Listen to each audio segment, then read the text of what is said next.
जळगाव शहरालगतच असलेल्या पाडदी जवळील झुरखेडा गावठाण परिसरात येत्या 25 डिसेंबर ते 30 डिसेंबर या कालावधीत बागेश्वर धाम येथील बाबा धीरेंद्र शास्त्री यांच्या कथेचे आयोजन करण्यात आले आहे।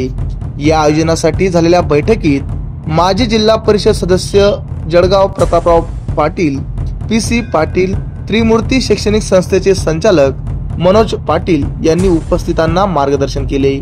यावेळी विविध गावांचे सरपंच व कार्यकर्ते उपस्थित होते। बाबाजी धीरेंद्र शास्त्री यांच्या दिव्य कथेचे आयोजन संदर्भात झालेल्या बैठकीत आयोजनाची सर्व तयारी व व्यवस्था याबाबतची विस्तृत चर्चा यावेळी करण्यात आली। प्रताप पाटील यांनी आयोजनासाठी आवश्यक असलेल्या सुविधा आणि संसाधनांची पूर्तता करण्याचे आश्वासन दिले आहे। बाबा धीरेंद्र शास्त्री यांच्या दिव्य कथेमुळे समुदायात आध्यात्मिक जागृती होण्यास मदत होईल। या आयोजनातून लोकांना धार्मिक आणि सांस्कृतिक मूल्यांची जाणीव करून देण्याचा प्रयत्न केला जाईल, असा विश्वास त्यांनी यावेळी बोलताना व्यक्त केला आहे।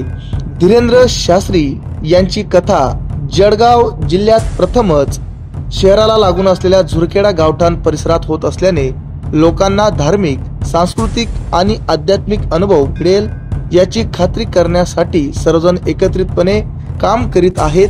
विविध गावांचे लोकप्रतिनिधी आणि कार्यकर्त्यांनी आयोजनासाठी आवश्यक असलेली मदत आणि सहकार्य देण्याचे देखील वचन यावेळी दिले आहे। आमच्या चॅनलला लाईक करा, सबस्क्राईब करा, बेल आयकॉनवर क्लिक करा आणि हो शेअर करायला विसरू नका।